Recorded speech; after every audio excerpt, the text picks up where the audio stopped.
Factos e mais factos. Mais factos. E assim construímos sociedade. Rádio Despertar. 17 anos de sucesso.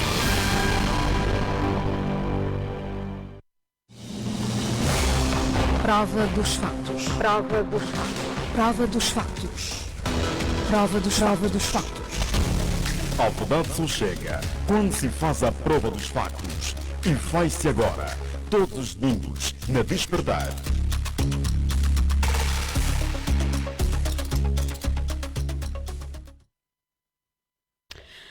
Sobretudo o que se deve guardar, guarde o seu coração, pois é dele de que procedem as saídas da vida. É com esta frase que lhe queremos saudar. Boa tarde, neste domingo de céu limpo, 31 graus centígrados, segundo o INAMET. Hoje, 18 de fevereiro de 2024, trabalha para si o Celestino Chivela, na sonorização. A técnica de Edgar Elias, a coordenação geral de Horácio dos Reis, a apresentação, ou seja, na apresentação estou eu, Claudimir da Costa. E vamos assim fazer mais uma prova dos factos que marcaram a semana. Queremos, por isso, convidá-lo a acompanhar-nos também na nossa página do Facebook Rádio Despertar Angola. Os nossos convidados residentes já estão em estúdio. Sociólogo Gilson Saluce, boa tarde, bem-vindo. Como é que foi a sua semana, doutor? Boa tarde, Claudimir. Na verdade, Gilson Saluce é politólogo, como bem sabeis. Compreendo que terá sido um lapso língua. Exatamente. Bom, a semana, de certeza, foi um pouquinho agitada, não é? Com algumas emoções a mais, mas no final sempre o que vale é ter corrido bem, como dizem os latinos, o fim coroa a obra, não é? Terminamos a semana, começamos agora uma outra, sendo assim não podemos ter ilusão maior que não a certeza de que ela terá corrido bem. Estamos aqui, existimos, pensamos, como dizia Descartes, cogito ergo. Boa tarde, seja bem-vindo. Boa tarde para si. Hoje está um pouco mais preparada, né? ainda bem que viramos a câmara só para os convidados, assim a curiosidade dos ouvintes vai aumentar. Também quando... As mulheres têm uma característica só mesmo delas, né? E as africanas, então, pior. Em nome de todas as mulheres africanas, muito obrigado. Melhor. Desculpem-me lá, senhor.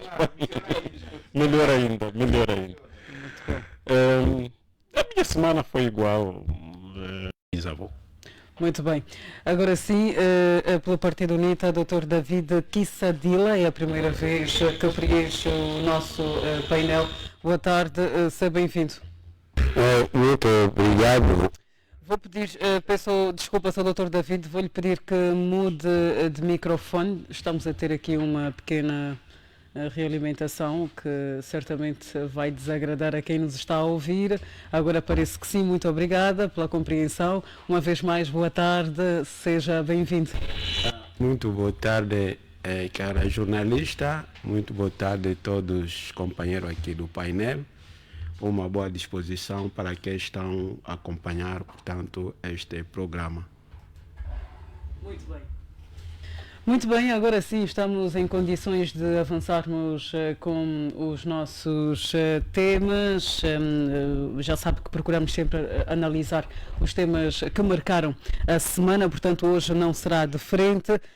Vamos abordar ao longo do nosso programa os seguintes temas. Justiça, ONU exige libertação imediata do empresário Carlos São Vicente numa altura em que o tribunal nega ouvir o patrão, entre aspas, da secreta angolana, suspeito de desvio de milhões do major Lussat. Segundo Guerra em Cabinda, a Fleca Armada anuncia a morte de 10 pessoas entre nacionais e estrangeiros.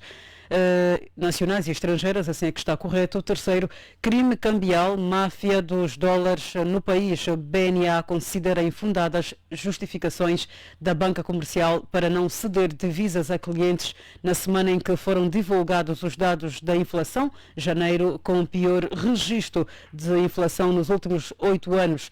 Por último, dança das cadeiras imparável. Rui Falcão volta ao governo com a pasta da Juventude e Desportos.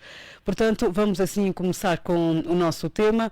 A Justiça, ONU, exige a libertação imediata do empresário Carlos São Vicente, numa altura em que o Tribunal de Comarca nega ouvir o responsável da secreta angolana suspeito de desvio de milhões do Major Lusat. O Grupo de Trabalho das Nações Unidas sobre Detenções Arbitrárias concluiu que a detenção do empresário luso-angolano Carlos São Vicente foi arbitrária e apelou à sua libertação imediata e compensação. O empresário luso-angolano Carlos São Vicente foi condenado a 24 de março de 2022 a 9 anos de prisão pelos crimes de peculato, fraude fiscal e branqueamento de capitais, bem como ao pagamento de uma indemnização de 500 milhões de dólares, ou seja, 464 milhões de euros. Os advogados suíços de defesa do empresário recorreram à instância da ONU junto do Alto Comissariado das Nações Unidas para os Direitos Humanos em março de 2021, 6 meses após o empresário ter sido detido por suspeita de crimes de peculato e branqueamento de capitais. No parecer definitivo, o grupo de peritos das Nações Unidas concluiu que a detenção violou a Declaração Universal dos Direitos Humanos e o Pacto Internacional sobre os Direitos Civis e Políticos e pedem às autoridades angolanas a sua libertação, neste caso a libertação do empresário Carlos São Vicente. A mesma sorte não teve a defesa de Lusat, cujo pedido de audição à Miala foi negado, ou seja, o Tribunal de Comarca rejeitou o pedido dos advogados de Pedro Lusat para ouvir o diretor-geral do Serviço de Inteligência e Segurança de Estado-General, Fernando Miala, no seguimento do processo de instrução contraditória em que 6 elementos do SIC e um tenente-coronel do SINSE são acusados de terem assaltado o apartamento do major milionário em 2021. A defesa do major Pedro Lusat diz não entender por que razão o juiz instrutor se recusou a ouvir o general Miala e demais declarantes, tendo mesmo afirmado que este não está a ser imparcial na demanda da descoberta da verdade material e de um julgamento justo. Bem, será este um caso que devia merecer também a atenção do Alto Comissariado das Nações Unidas, tal como mereceu o caso que envolve o empresário Carlos São Vicente? Dr. Saluce, começamos por si. Penso que provavelmente mereceria alguma atenção da Organização das Nações Unidas e eventualmente os representantes de Lusat, o próprio Lusat, tivesse escrito também para o Comissariado das Nações Unidas ligado às temáticas que têm a ver com os direitos humanos. Como bem disse, devia escrever, Dr. Saluce. Sim, tem esse direito enquanto cidadão, claro, e tem crença nos organismos internacionais que de uma ou de outra forma exercem um papel fundamental naquilo que são as decisões dos Estados por conta das pressões que podem fazer, e com toda certeza que tem esse direito, podia exercê-lo. Como bem disse, portanto, este relatório do grupo que vela pelos direitos humanos ao nível da Organização das Nações Unidas só foi possível porque os representantes legais de Carlos São Vicente terão escrito, claro, para este organismo. E, portanto, depois de análise, depois de coleta de dados, depois de avaliação do processo no seu todo, entenderam ter havido arbitrariedade, entenderam ter havido imparcialidade por parte dos órgãos de justiça, pelo que entendem que o final não terá sido justo.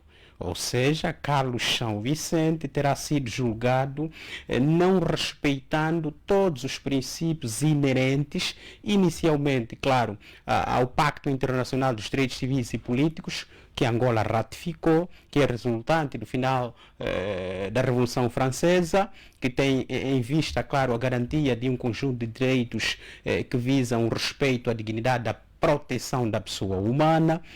Também acreditam que o julgamento não terá em vista o respeito da Declaração Universal dos Direitos Humanos e, como conclusão, entendem os relatores que deve haver uma necessidade imediata, claro, de libertação de Carlos São Vicente. Portanto, estamos a nos referir de um organismo internacional.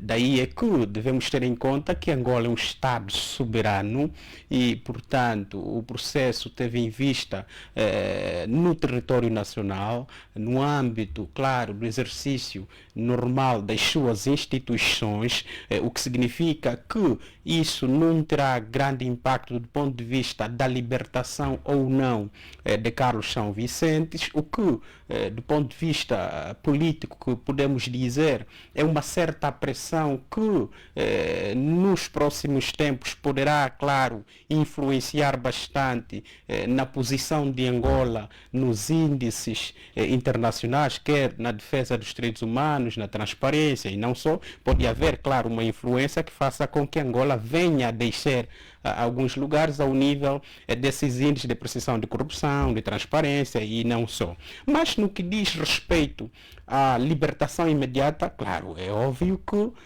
Angola é um Estado soberano e que tem princípios próprios. Não vejo aqui, do ponto de vista legal, não vejo aqui a possibilidade, claro, de Carlos São Vicente vir a ser libertado por conta dessa pressão que agora este grupo dos direitos humanos da Organização das Nações Unidas faz, né, por este apelo.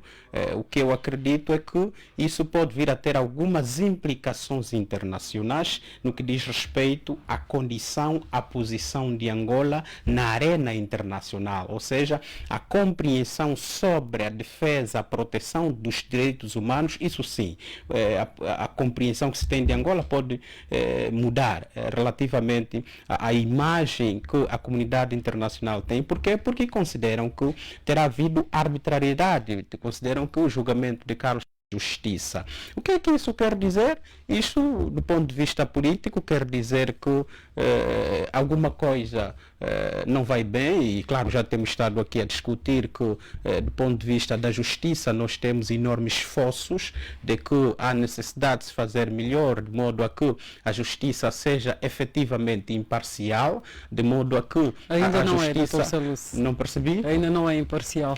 Bom, todos os outros casos são reflexos, claro, espelham um pouco de parcialidade ao nível da atuação dos nossos tribunais. Daí é que faz-se uma ligação entre o caso, concretamente, de Carlos São Vicente e o caso, por exemplo, que estamos aqui a refletir também, confirma ter se aproveitado de mais de $500 mil atuação institucional dos órgãos de justiça. É claro, já voltaremos pesos, e esses pesos, infelizmente, criam desequilíbrios na atuação da justiça. Então não podemos considerá-la imparcial, não podemos considerá-la uma justiça que merece da ONU teria êxitos, melhor dito, já que algumas organizações angolanas de defesa dos direitos humanos acusaram as Nações Unidas de ter 2 pesos e 2 medidas, sendo que repetidas queixas sobre violações de direitos humanos foram ignoradas,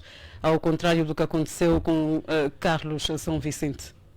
Primeiro é inédito. Aqui em Angola é inédito um organismo, portanto, das Nações Unidas se pronunciar a respeito de um processo, a respeito de um cidadão que está a cumprir uma pena de prisão. É inédito.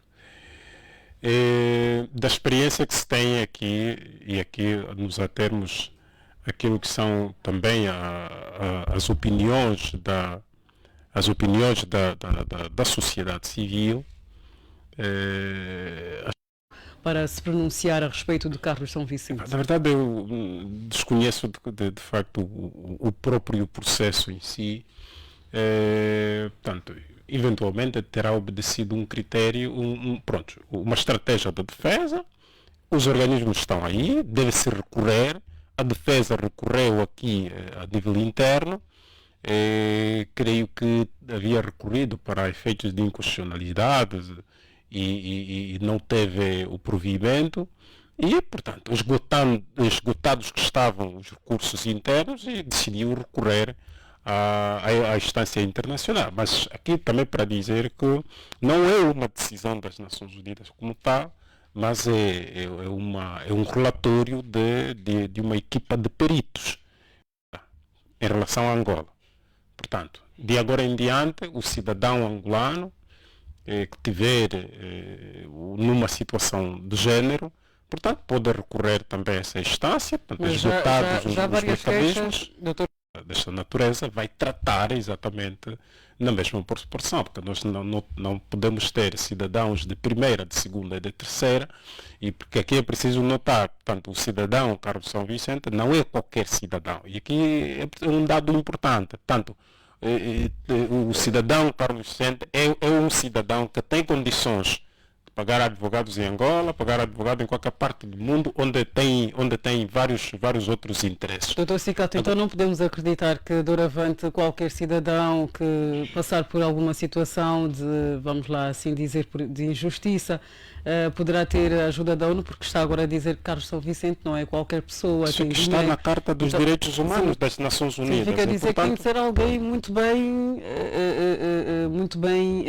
financeiramente, muito bem do ponto de vista social e económico, se me permite, para poder ter aqui a ajuda da ONU. Não estamos a falar que, pronto, não podemos dizer que qualquer pessoa, qualquer cidadão poderá ter esta ajuda ou esta atenção que teve Carlos São Vicente da ONU. Tanto a Carta das Nações Unidas, assinada em São Francisco em outubro de 1945, assim como a Carta dos Direitos Humanos, estabelecem exatamente a igualdade dos cidadãos. Portanto, estes organismos têm a obrigação de tratar-nos iguais. Pobres, ricos, altos, baixos, brancos, negros, todos iguais.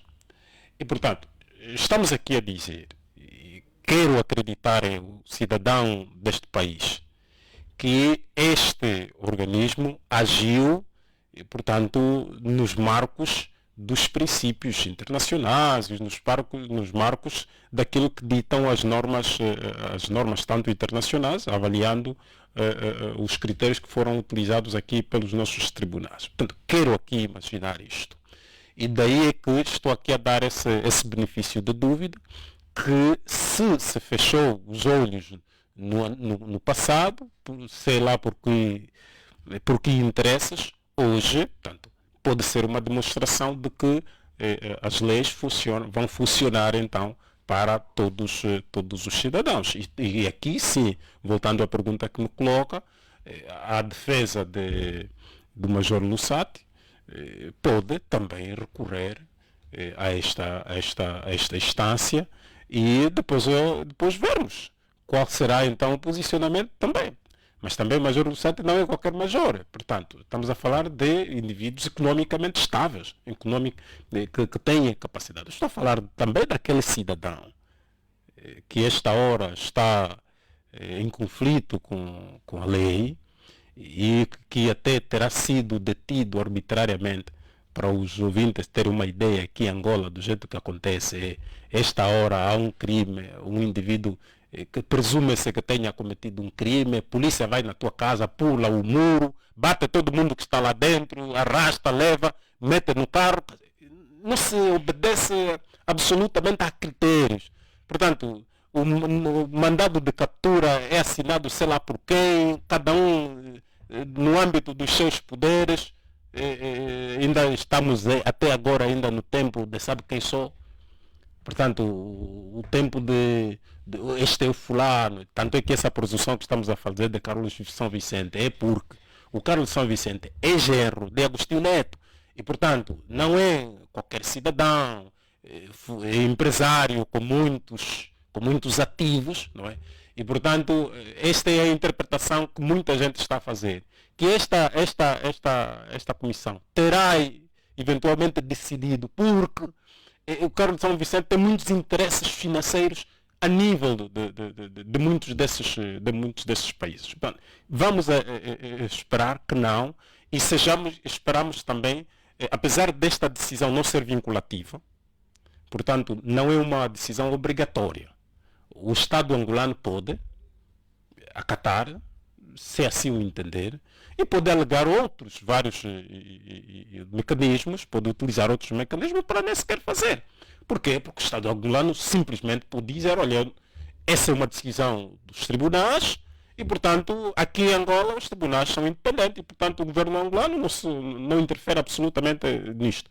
E os tribunais angolanos também podem se remeter a silêncio ou, no dia seguinte mesmo, averiguar realmente e ter em conta esta decisão deste organismo e libertar. Mas há aqui um dado final mesmo, que é, tanto uma quanto a outra não enfraquece o país. Portanto, se o país entender libertar Carlos São Vicente e, tendo em conta os dados todos e provados que houve realmente arbitrariedade, houve ilegalidade na prisão de Carlos São Vicente, claro que estará exatamente a administrar corretamente a justiça, mas também se entender que foi correto e todos os passos foram dados, portanto cumpriu-se a lei, estará claramente também a fazer o seu trabalho. Portanto, que em suma... Doutor Cicato, só mais uma pergunta para passarmos já a palavra ao Doutor David.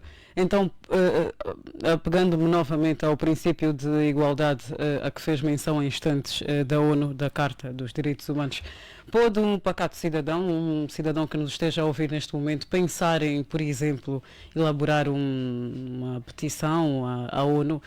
Como é que ficamos? O doutor disse há instantes que estamos a falar de alguém que está muito bem economicamente e agora ficamos com esta dúvida, mas será que qualquer cidadão, na condição, por exemplo, de Carlos São Vicente, pode escrever para a ONU e ter a esperança de que o seu pedido, a sua petição, poderá ter a resposta desejada? Olha, é qualquer cidadão. Eu digo mesmo qualquer cidadão sem os outros adjetivos. Agora, isto aqui, as normas internacionais e internas de cada país que se aceita democrático ou republicano estabelecem. Portanto, porém, não é só te condenar ou já está na ONU. Não funciona bem assim. Portanto, há mecanismos internos que devem ser esgotados. Desde logo a Constituição. E, portanto, mandam aqueles os que estão a terminar o curso de Direito, os estagiários, que chega lá, na altura em que se estiver a fazer o julgamento, no final, portanto, vai recorrer à instância superior. Portanto, geralmente é o Tribunal Supremo, o Tribunal Constitucional, portanto, depois disso, esgotados aqui os mecanismos, esgotar significa exatamente recorrer a estes mecanismos. Há outros órgãos que se podem recorrer. Se esgotar esses mecanismos não teve provimento e achar mesmo assim ainda injustiçado, este cidadão pode recorrer então agora aos organismos internacionais, portanto, aos tribunais internacionais. Portanto, só se vai lá depois de esgotar aqui internamente. Por quê? Porque nos casos dos tribunais internacionais julga-se exatamente o ente. O ente, no caso, ainda temos o mesmo problema da táxi. Quer dizer, imagine, permitem que isso aconteça. Porque a nível interno há uma burocracia administrativa de justiça e depois há uma arrogância. Depois passa-se a ter uma ideia de que apresentar uma queixa a nível das instâncias internacionais é estar contra o país. Tu és contra o próprio Estado.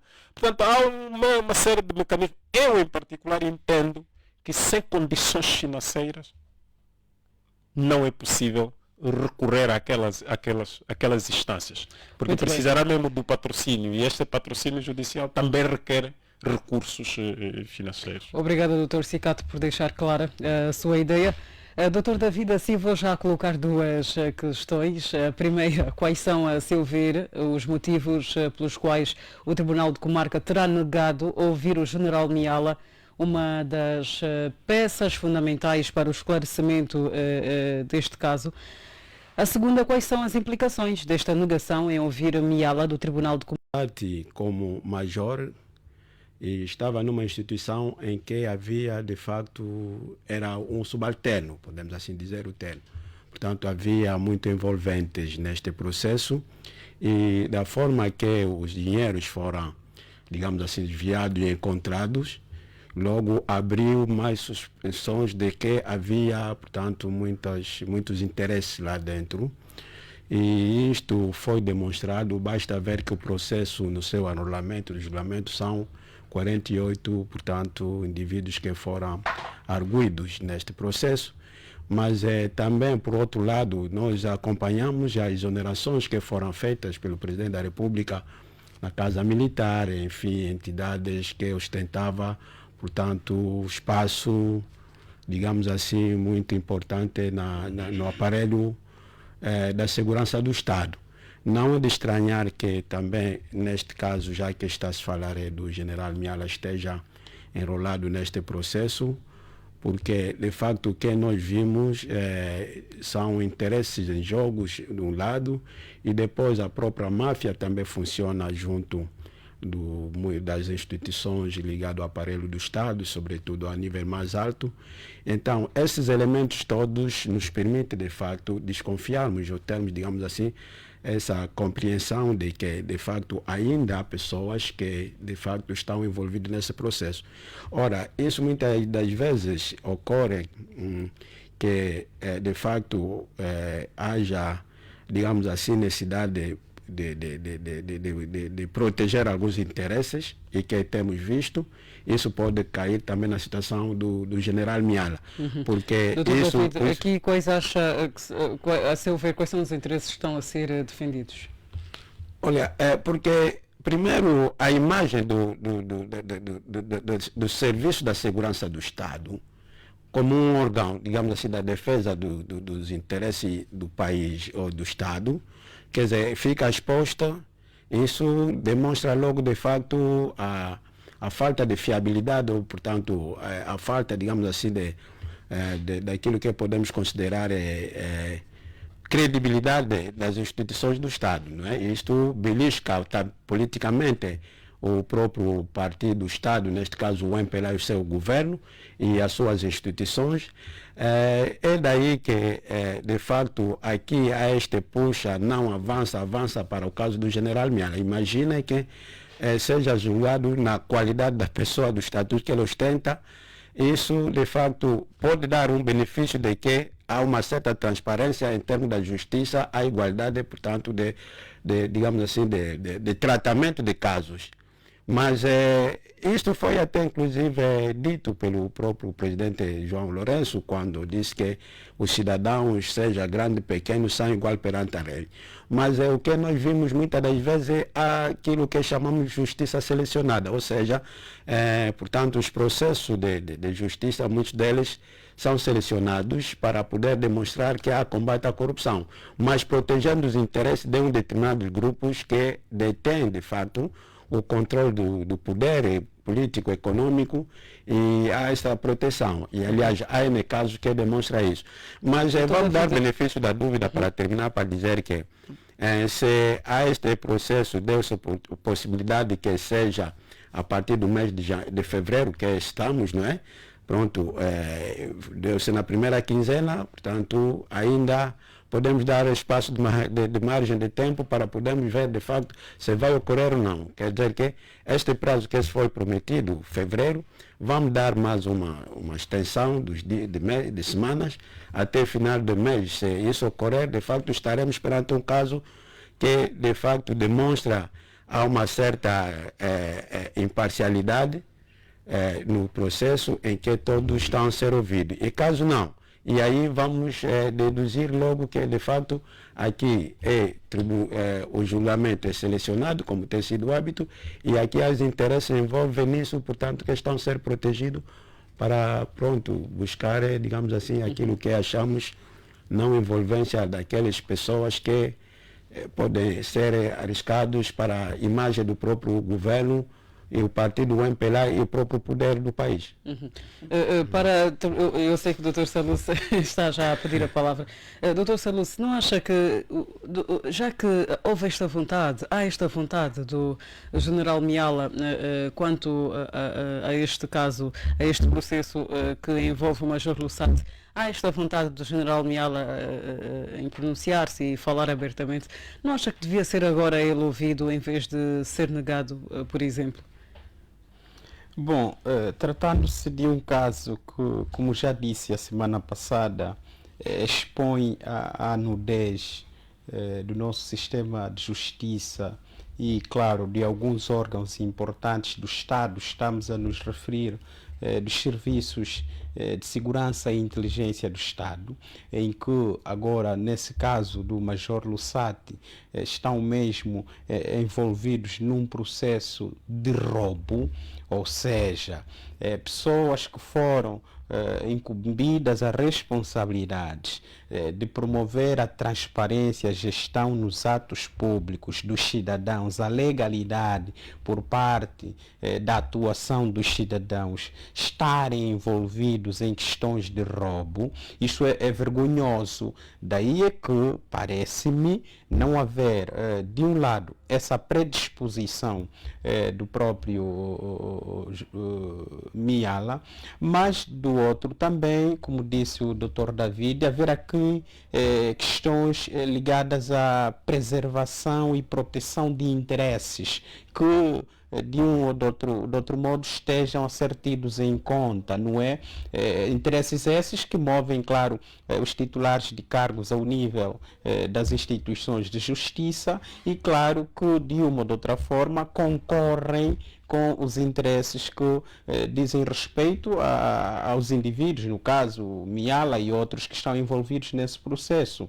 Daí é que, tendo em conta isso, é pouco provável e, claro, já a falta de predisposição de se ouvir o Miala, isso quer mesmo efetivamente dizer que a questão do saque, a questão do roubo dos dinheiros que o Major Lussati também diz ser seu, mas que o Ministério Público diz não ser seu, ter assambarcado, ter usurpado do Estado, provavelmente pode não vir a se resolver. Daí é que parece-me haver aqui uma certa necessidade de a Assembleia intervir ao nível, claro, das suas competências no que dizem respeito à fiscalização dos órgãos do Estado.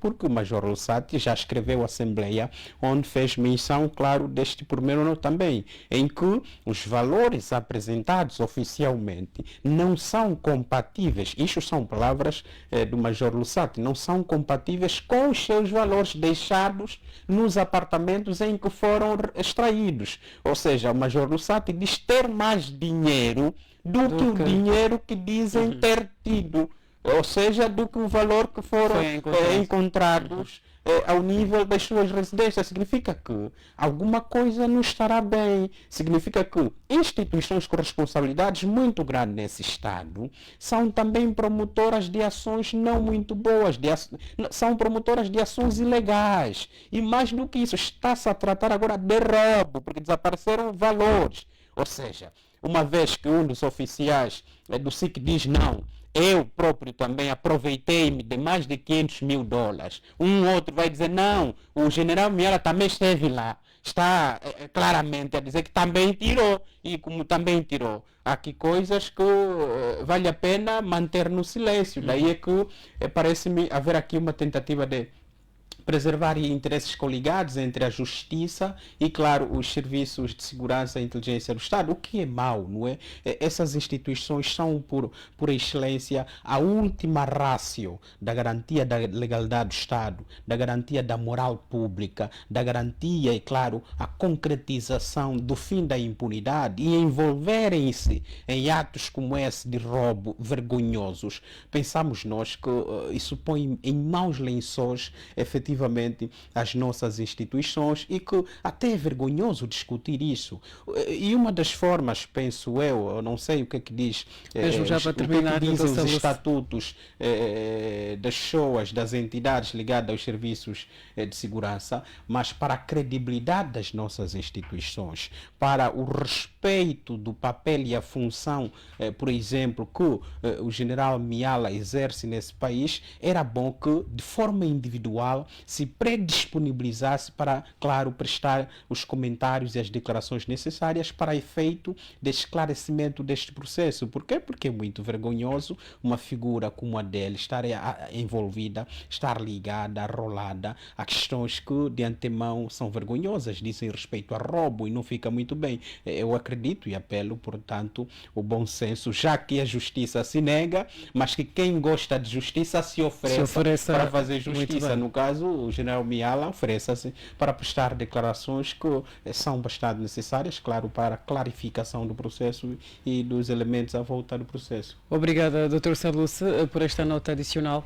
Vamos agora passar já para o segundo tema. Guerra em Cabinda. A FLEC Armada anuncia a morte de 10 pessoas entre nacionais e estrangeiras.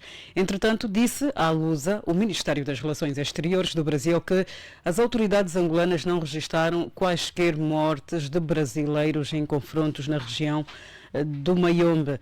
De acordo com informações recebidas de autoridades locais, não há registro recente de morte de cidadãos brasileiros em Angola. Respondeu ao governo, neste caso respondeu o governo após anúncio dos independentistas de Cabinda. Segundo o líder da FLEC-FAC, Emanuel Nzita, que falou em exclusivo à Rádio Despertar, os militares angolanos e os cidadãos brasileiros foram sim mortos nas aldeias de Kizungo e Tando Macelele, no município de Belize, assim que está correto, região do Mayombe, no norte de Cabinda. Emanuel Zita diz que várias vezes tentaram dialogar, mas sem sucesso. A fonte da Embaixada Brasileira, importa aqui acrescentar, disse também não ter informação sobre os cidadãos brasileiros e acrescentou que não foram acionados os canais consulares. Certo é que este é um problema que não pode ser ignorado pelo governo angolano, Dr. Cicato. O governo angolano que até hoje mantém-se em silêncio sobre este acontecimento. Na verdade é um assunto que diz respeito ao Estado. Nós estamos recordados que Angola está em paz desde 2002, portanto o entendimento entre o governo e a UNITA, mas assinou-se um memorando também, creio no dia 1 de agosto de 2006, no Namibe. Portanto, no Namibe, entre o governo e o Fórum Cabindês para o Diálogo, que resultou até na integração de alguns dos antigos guerrilheiros da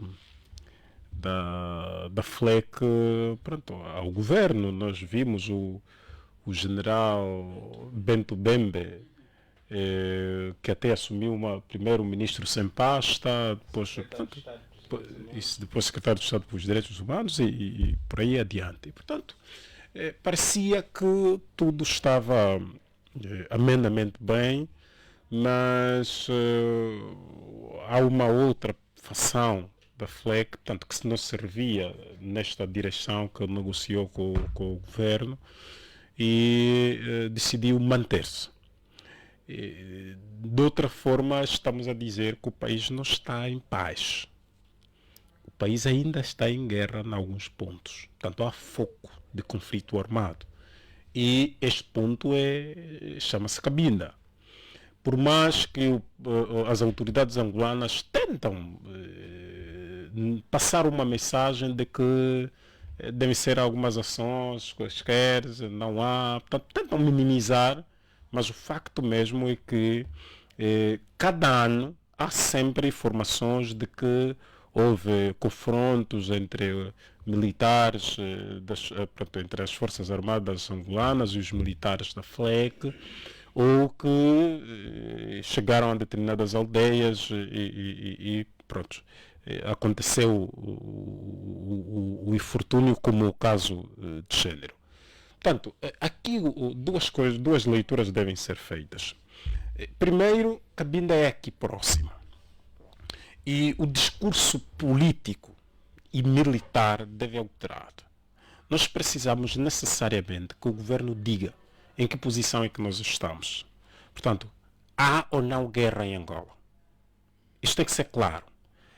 é possível ou não conversar com os membros da FLEC? O que é que eles defendem de concreto? Nós estamos a criar focos que se estão a alastrar apenas por arrogância e ego.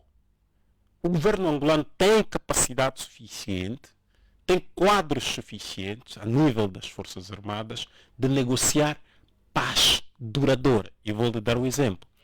Nós tivemos um conflito armado que durou cerca de 27 anos.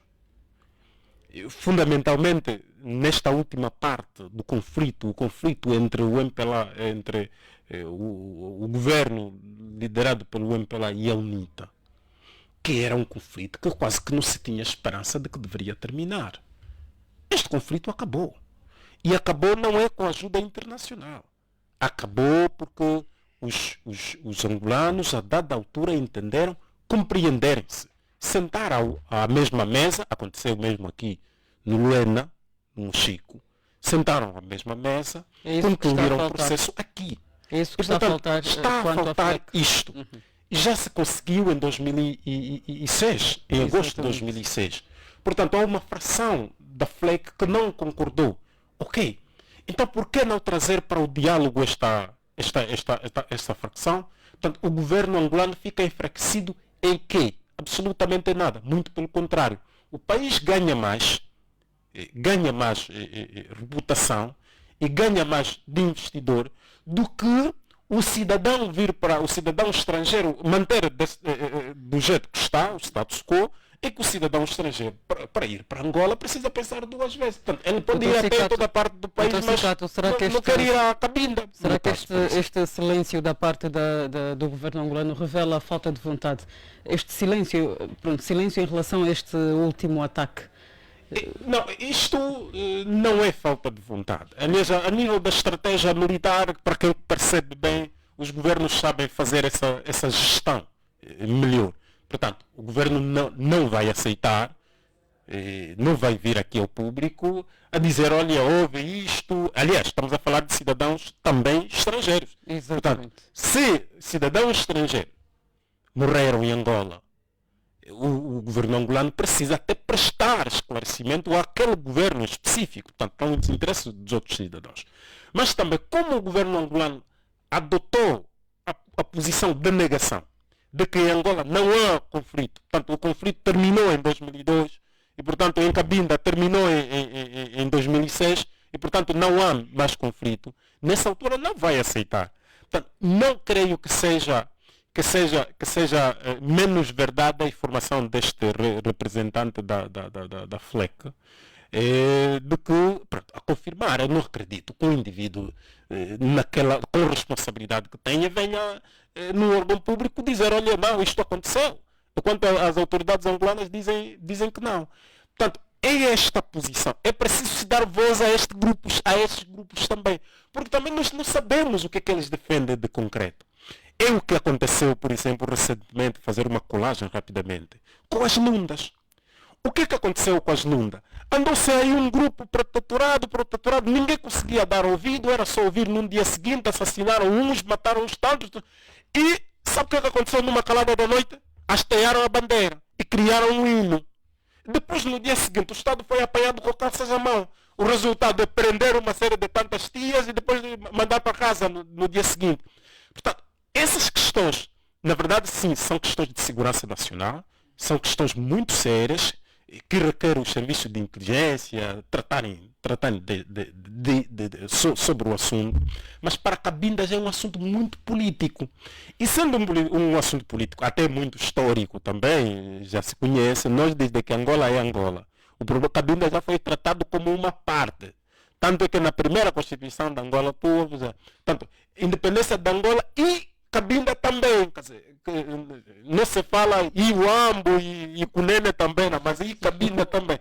Portanto, esses processos precisam exatamente de uma discussão maior, mais ampla, mas o que é essencial para essa questão dos conflitos, e eu gostaria também aqui apelar, sei que aquele indivíduo aí da FLEC me está a ouvir, até porque falou nessa rádio, apelar também à sensibilidade das autoridades militares da FLEC, que não é com esses focos lá nos bairros matar pessoas que resolvem o problema.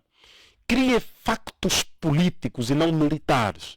Criem condições, mecanismos que permitam aqui o governo angolano. Mas disse o líder que já tentou várias vezes conversar. Disse que já Tente tentou várias vezes Tente conversar. sempre. Tente Mas sempre. quando não há vontade, doutor Cicato, quando a outra parte não quer conversar, não há conversa. Mas terá que haver um dia a conversa, porque haverá sempre necessidade. E o exemplo mais claro que vos dou é sobre o conflito que nós tivemos em Angola. Vocês vão ler o meu livro sobre os acordos de paz daqui a pouco e vão ver o percurso da Angola até chegar à paz final. Quantos outros acordos tivemos, quantas negociações, quantos contactos, quantas tentativas falhadas. Mas no final houve um acordo de paz. É exatamente isso que se precisa nessa altura. Portanto, a FLEC é que não se canse. E o governo angolano, aqui também as organizações da sociedade civil, é preciso pressionarmos. Quando morre um cidadão em Angola por um conflito beligerante num país em paz, nós todos temos de nos levantar. Aí sim, também temos motivo de fazer manifestação. Mais uma vez aqui apelar ao cidadão. É preciso manifestar-se, pressionar o governo para que vá para o diálogo. É necessário um diálogo. E o cidadão tem esse papel também, desse exercício político de pressionar as autoridades. Para não monopolizarmos aqui o debate, vamos já passar a palavra ao Dr. David. Dr. David, a UNITA disse recentemente, na voz do seu líder, Adalberto da Costa Júnior, que vai dar entrada na Assembleia de uma proposta para a autonomia de Cabinda. Ainda mantém esta intenção? Sim, aliás, a UNITA sempre defendeu o diálogo para, de facto, vermos a possibilidade de ultrapassar, portanto, os problemas que se colocam em Cabinda. É bem verdade que, mesmo voltando de forma histórica, mesmo já na luta de libertação colonial, Cabinda já existia a FLEC antes da independência. Havia o Zita Tiago, Lubota, o Zita Tiago e Rang Frank já existia nos anos 60. Ou seja, uma parte dos cabindas que vão integrar a UMPLA, mas com um acordo assimilados que o MPLA prometeu que, de fato, depois da independência de lutar, iam negociar para o problema Cabinda. E disseste muito bem, eles falavam de Cabinda, independência de Angola e Cabinda.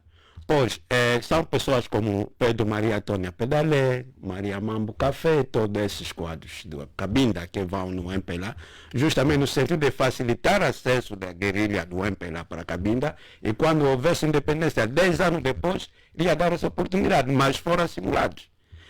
Então, essa sequência vai ocorrendo até, falamos também do Fórum Cabinda e do Diálogo, quer dizer que o MPLA não tem sido muito sério para resolver o problema de Cabinda. É bem verdade que Cabinda tem especificidade que requer para nós todos, portanto, nos chama a atenção, é preciso dialogar com aquele povo, porque já habita no espírito do Cabinda, do povo Cabinda, que Cabinda nunca foi Angola. Então, se nós pretendemos também que ele faça parte de Angola, é preciso nós dialogarmos. Há muito mecanismo de solucionar. A UNITA coloca uma maior possibilidade, que é justamente a autonomia.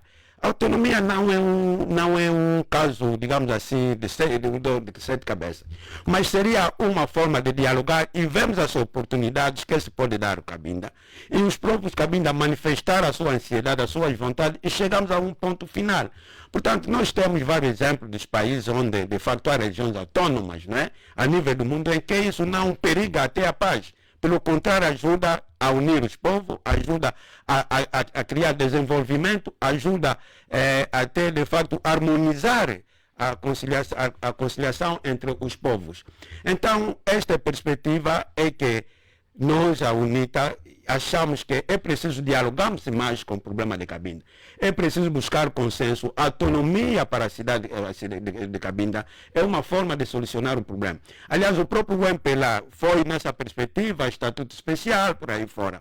Mas que não é sério dialogar, que o MPLA não tem sido sério na responsabilização daquilo que muitas vezes é enfraquecimento, daquilo que são, digamos, as respostas sobre as preocupações que Cabinda coloca.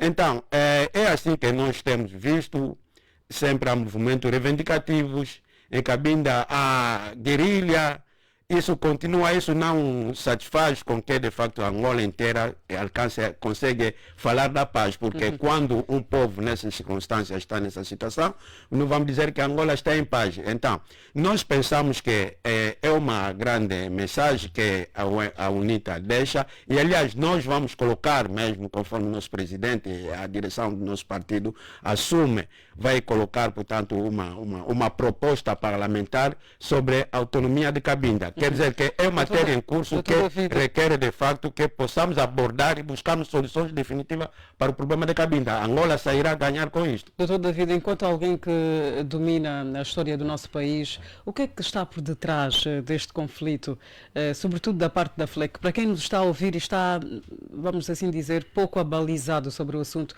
o que é que estará por detrás, sendo que já houve em agosto uma tentativa de negociação, mas até os dias que correm, infelizmente, a situação é esta que estamos hoje a abordar? Ok, é assim, quando da ocupação colonial de Angola, Cabinda foi considerado protetorado da colônia portuguesa. Eu vou me explicar, quando se fala protetorado, Portugal teve dificuldade, portanto, de poder, digamos assim, ocupar militarmente, ocupar economicamente todo o país, hoje Angola.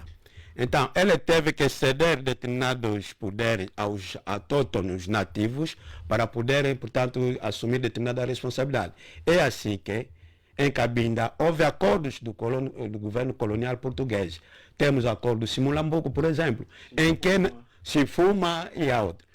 Então, esses acordos permitiram que, de facto, o reconhecimento do povo Cabinda, uma certa, portanto, como dizer, responsabilidade sobre o seu território. E, aliás, as Nações Unidas naquele tempo, na altura, estou a falar nos anos 40, 45, um pouco mais em cima, em que, de facto, o próprio Cabinda estava desmembrado fora, portanto, do resto de Angola. E por isso a descontinuação de Cabinda também geograficamente explicável. Quer dizer que geograficamente Cabinda está mesmo fora de Angola. Por quê? Nós vamos perceber também que quando se faz a divisão da África, foi uma régua que se fez. Portanto, havia interesses para esta parte de Cabinda. Houve acordos que permitiam, olha, troca-se, aqui fica desse lado, aqui e aí. Então, os colonizadores conseguiram fazer isso. Mas o que é verdade é que esses elementos vão criar indícios de que os próprios Cabinda ganham a consciência de que eles eram parte fora de Angola. Isso deu sequência até a luta de libertação. Estou a falar nos anos 60. A FLEC ainda existiu como movimento de libertação do enclave de Cabinda. Lutaram contra o colonialismo português. Ninguém pediu que Cabinda não lutasse através do FLEC para libertar-se contra o colonialismo português. Mas depois da independência foi excluído como parte integrante quer dizer, parte fora da luta de libertação. E nem integrado para poder... É ali onde tudo começa. Os únicos que foram. Doutor David, é ali onde começa o problema, quando há esta exclusão. É por aí justamente. Então, a exclusão vai dar sequência à parte Angola interna, depois da independência, houve continuação da luta para a democracia, que nós, a UNITA, tivemos que assumir. Hoje conseguimos, portanto, recuperar aquilo que de fato foi se excluindo aos outros. Portanto, hoje nos sentimos parte integrante do país, nos debates dos problemas que diz nos respeito. Os Cabinda também estão na mesma situação. Então, o Cabinda deve ser analisado minuciosamente e buscamos consenso, digamos assim, porque não se pode compreender. Quando se fala o próprio MPLA, teve FCD, que era o Fórum Cabindês de Diálogo, prometeu assinar os acordos, mas em termos de cumprimento, hoje, o Fórum Cabindês de Diálogo está fora destes acordos, portanto, já não há respeito daquilo que eles assumiram. Mas outros tornam a ver, mas de negociar com esses homens. Agora, Estatuto Especial para a Cabinda, falava-se em 10% do produto, portanto, do resultado da produção do petróleo, inverteria-se para o desenvolvimento de Cabinda. Mas esses 10% não foi cumprido em termos econômicos. Cabinda continua a reclamar os seus 10%.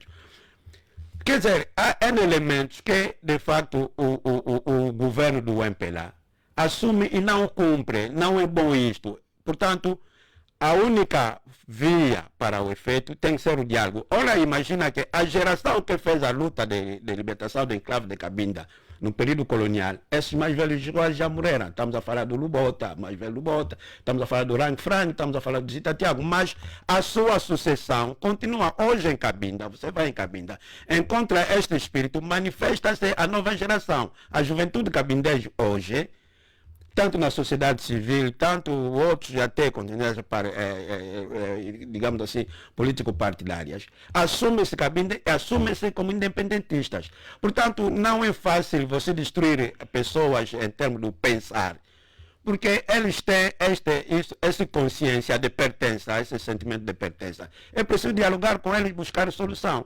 A UNITA surge com esta perspectiva, justamente, é preciso resolver uma vez por sempre o problema de Cabinda. Sem autonomia, sei que, mas as pessoas devem dialogar parte por parte, buscar consenso e resolver o problema. Não se pode excluir enquanto os outros têm ansiedade daquilo que os seus pressupostos, as suas propostas têm que estar visto como coisa. Obrigada, Dr. David, por este esclarecimento. Dr. Gilson Saluce, autonomia para Cabinda seria a solução para este problema?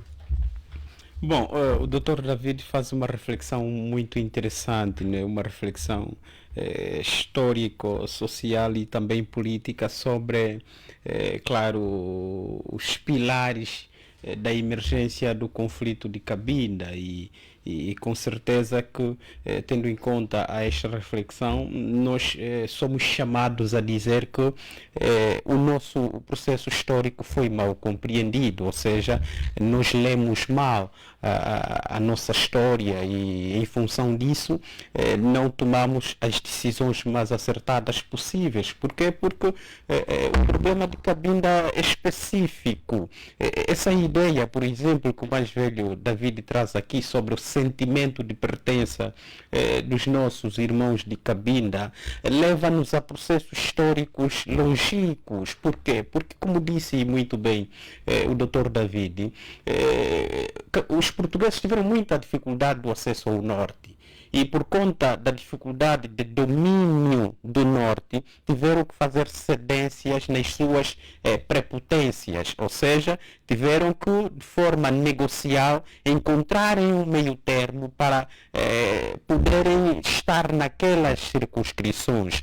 Daí é que recorreram para esses efeitos a uma das formas de Estado, que é o famoso Estado protegido. Isso estuda-se em ciência política, em que, como no norte, com particularidade, aqui estamos a tratar o caso de Cabinda, eu vou me referir a Cabinda, como no norte as entidades soberanas não queriam transferir os seus poderes sobre as suas regiões, no caso em específico sobre Cabinda, então entenderam que era fundamental, nos termos da defesa daquilo que em relações internacionais chamam de ius legatione, ou seja, do direito de estabelecer relações com os outros Estados, que isso fosse possível por via de Portugal. O que significava dizer o quê? Que Cabinda manteria sob gestão, administração, governação das entidades soberanas de Cabinda, mas para efeitos de estabelecimento de acordos internacionais,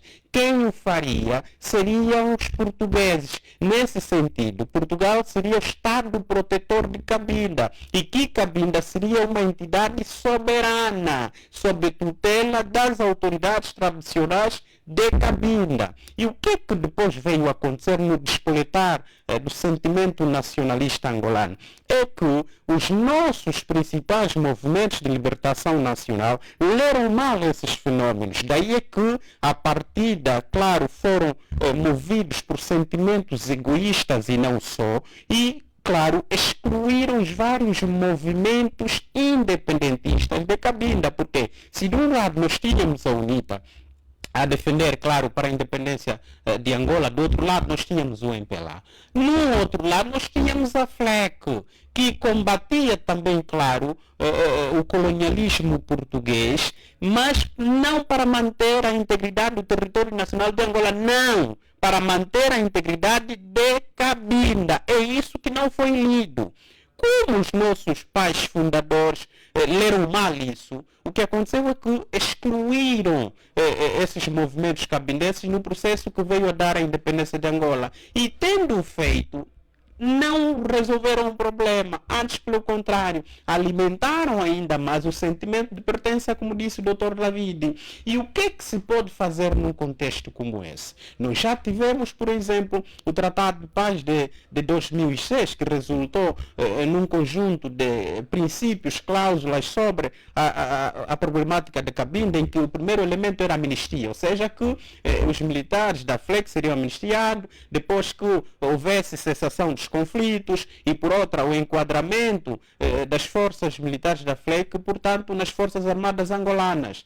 Isso não foi bem compreendido. O que se passa com Cabinda não é uma questão de estatuto especial. O problema de Cabinda, hoje mais do que nunca, nós temos que ter a coragem, falo nós, o governo, o Estado tem que ter a coragem de compreender que hoje mais do que nunca, tendo em conta a coexistência desses conflitos e o não assumir da existência de guerra em Cabinda, porque existe guerra, estamos a falar de 10 cidadãos que morreram, 3 são brasileiros e 7 são angolanos, como nós lemos nas notícias, e são angolanos ligados às Forças Armadas Angolanas, são das FARC. O que significa que nós temos hostilidades, temos guerra em Cabinda. E o que é que temos que fazer hoje? Uma vez que a lógica do Estatuto Especial não funcionou, uma vez que persiste a ideia da autonomia por parte do sentimento de pertença dos nossos irmãos de Cabinda, eu acho que é mais do que necessário que todos nós tenhamos a coragem de lermos a especificidade de Cabinda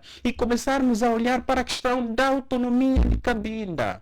Não temos dúvidas, todos os autores que escrevem sobre a problemática de Cabinda, enfim, como recomendação, como conclusão, propõem que se paute pela autonomia, ou seja, a autoadministração de Cabinda, que se constitua em Cabinda governos regionais. Mas se nós estamos constantemente a imitar os portugueses, por que é que também não conseguimos imitar aquilo que é bom? Olha para Portugal, nós temos regiões autônomas, temos Açores, temos Algarve. Olha para a Espanha, nós temos também regiões autônomas, temos, por exemplo, Catalunha, uma região autônoma. Isso, a autonomia que se possa garantir às regiões do território, não faz com que se anule o Estado unitário. O Estado unitário não deixa de existir. Cabinda não vai ser um Estado, vai ser simplesmente uma região autônoma, com governos próprios, com especificidade, que vai por si mesma tratar de questões muito específicas, que possam ser as questões da água, saneamento e questões de finanças muito básicas, mas que sempre estará sob, claro, a tutela central, a Constituição angolana. Poderá sempre ser aquele tampão, aquela umbrella do ponto de vista legal, de limites e conferir poderes aos vários órgãos de Cabinda. O que vai se fazer é apenas criar esses elementos específicos, tendo em conta a particularidade deste território. Eu acho que já é a altura, claro, de começarmos a discutir com seriedade o problema de Cabinda e passarmos claramente para a questão da autonomia. Lermos os fenômenos sociais, políticos, econômicos e não só, e pensarmos no tipo de autonomia que se vai conferir a Cabinda. Mas já é urgente que comecemos a discutir a autonomia para Cabinda, porque essa ideia de região especial, estatuto especial, não funcionou. O conflito continua, os cabindas mantêm sempre aquele sentimento equidistante de Luanda e de Angola, daí é que alimentam ainda mais a ideia de uma nação que não é parte de outras nações que compõem, portanto, as várias nações do território nacional, mas que é fundamental que o Estado angolano tenha coragem para discutir com seriedade e com profundidade e, claro, de forma muito aberta a questão para a autonomia de Cabinda. Muito bem, vamos agora com 14 e 19 minutos a seguir para o nosso terceiro tema. Se só agora sintonizou o seu rádio, esta é a Rádio Despertar, a rádio que desperta a sociedade. Estamos a olhar para os assuntos que marcaram a semana aqui na Despertar e não só. Vamos assim seguir com o nosso terceiro tema. Tem a ver com o setor económico, é sobre economia, aliás, que vamos agora falar. Crise cambial, máfia dos dólares no país. O Banco Nacional de Angola considera infundadas justificações da banca comercial para não ceder divisas a clientes na semana em que foram divulgados os dados da inflação. Janeiro, com pior registro de inflação nos últimos 8 anos. O Banco Nacional de Angola anunciou que o Tesouro Nacional vai disponibilizar, ou seja, neste caso disponibilizou no dia 14 de fevereiro, no passado dia 14, aos bancos comerciais 300 milhões de dólares. Segundo o comunicado do Banco Nacional de Angola, o montante estará disponível já está disponível, neste caso, até que se esgote, sendo a venda de divisas realizada através da plataforma Bloomberg em sessões diárias. Entretanto, os bancos comerciais têm vindo a mostrar indisponibilidade de cedência de moedas estrangeiras, sobretudo o dólar e o euro, aos requerentes. Recentemente, o empresário Bento Kangamba disse que existe no país um grupo que detém o negócio do dólar. É um sistema, Dr. Cicato, é um sistema económico cada vez mais fragilizado, apesar da troca de peças, por exemplo, feita, aliás, pelo presidente João Lourenço no setor, e de outras medidas, como por exemplo essa do Banco Nacional de Angola, que disponibilizou 300 milhões. O problema do Banco Nacional de Angola não está nas pessoas que passam por lá. Não, isso é o sistema geral. Nós temos que compreender primeiro quem é que alimenta a máfia. O que alimenta a máfia dos dólares é o próprio Banco Nacional de Angola. Depois, os próprios bancos comerciais. Alguma coisa não está bem explicada. Essa conversa aí da carochinha entre o Banco Nacional de Angola e os bancos comerciais, isso é nos atirar a areia nos olhos. Alguma coisa está a funcionar mal. Por quê? Porque o Banco Nacional é regulador e também tem a responsabilidade de fiscalizar estes bancos. Portanto, não tem sentido até que os bancos comerciais venham dizer uma coisa e o Banco Nacional de Angola venha dizer outra coisa. Portanto, onde é que estão as autoridades então?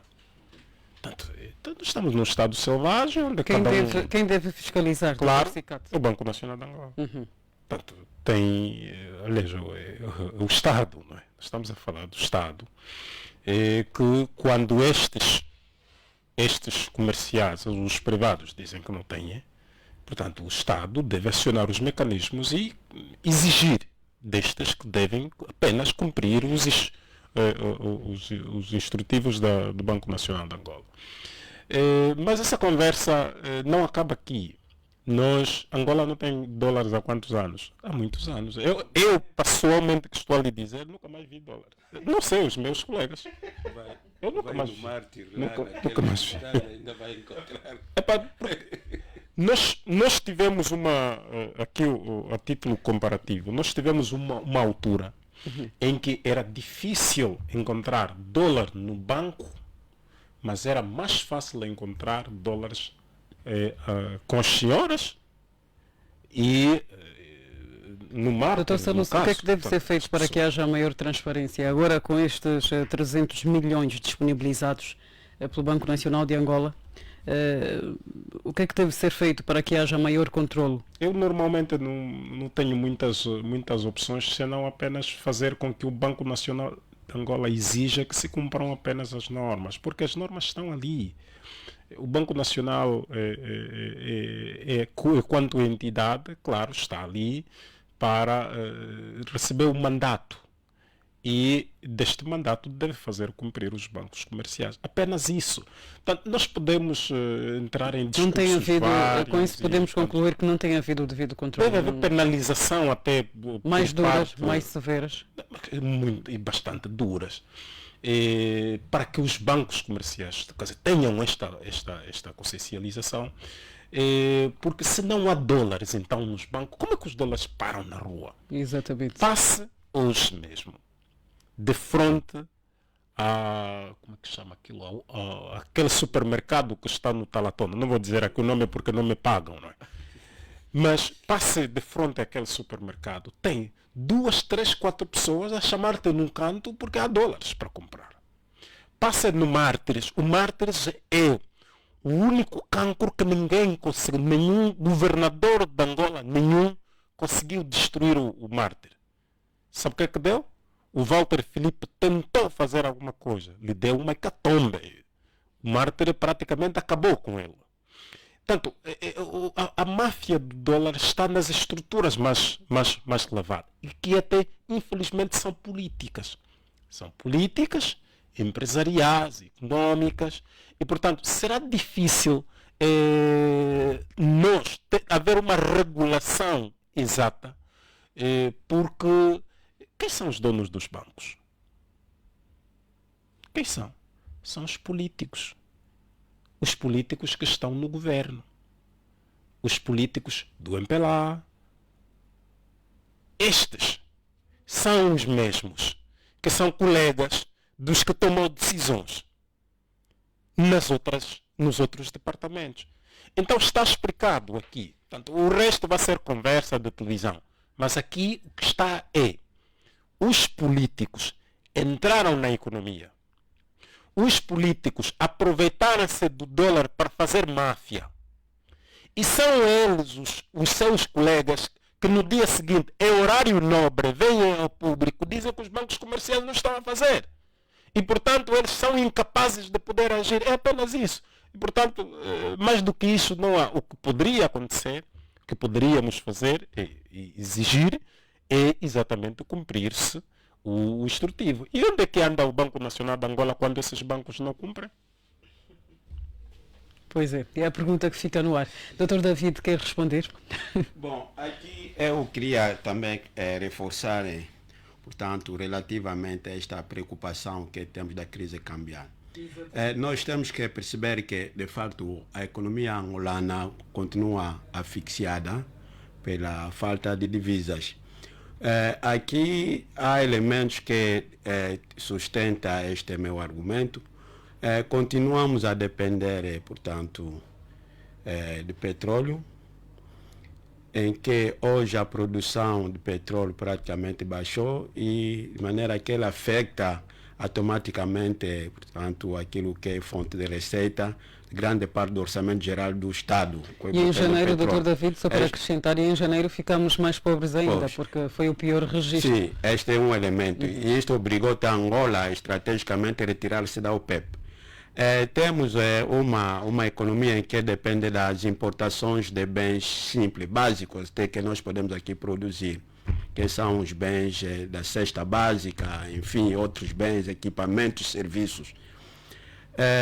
Este é outro elemento, quer dizer, nós compramos para fora, nós não nos preocupamos a produzir internamente para podermos ter o abastecimento interno, e o excesso para vendermos fora, buscarmos divisas. Ficamos a depender portanto, da importação de petróleo. Este é outro elemento a ter em consideração, é que nós estamos a recorrer sempre à dívida, portanto, externa, ou seja, nós chegamos ao ponto em que a nossa dívida externa chega até ao limite daquilo que é o Orçamento Geral do Estado de Angola aprovado tem. Quer dizer que quase 60% do Orçamento Geral do Estado aprovado é para pagar a dívida externa, o que é grave. Quer dizer que dos dinheiros que é para grandes projetos, para o funcionamento do aparelho do Estado, do governo e do país, fica apenas 40%. Ora, não há espaço de manobra para o país crescer, ou para o país ter, digamos assim, resultados satisfatórios em termos daquilo que tudo pode se implementar. Então, aí impõe-se esta correria de todos os quadrantes sobre a necessidade de obtenção de divisas. Ora, para termos um tratamento de saúde, digamos assim, adequado, as pessoas aqui não encontram serviço de saúde capaz de, muitas vezes, somos obrigados a ir aqui próximo, na Namíbia, até a República Democrática do Congo, para buscarmos serviço de saúde.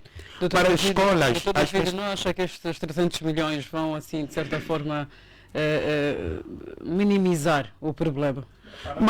Não é suficiente também, porque estamos a ver que numa economia que depende, portanto, de importação, todo o serviço tem que se buscar fora do país.